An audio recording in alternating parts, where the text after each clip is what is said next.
Специально для тебя еду, вот смотри.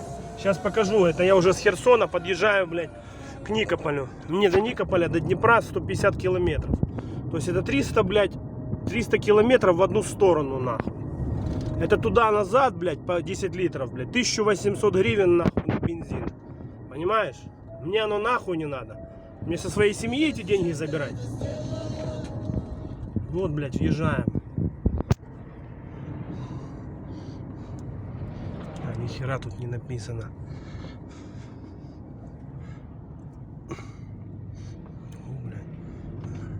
Не выезжать скоро там. Ну, я там потом покажу.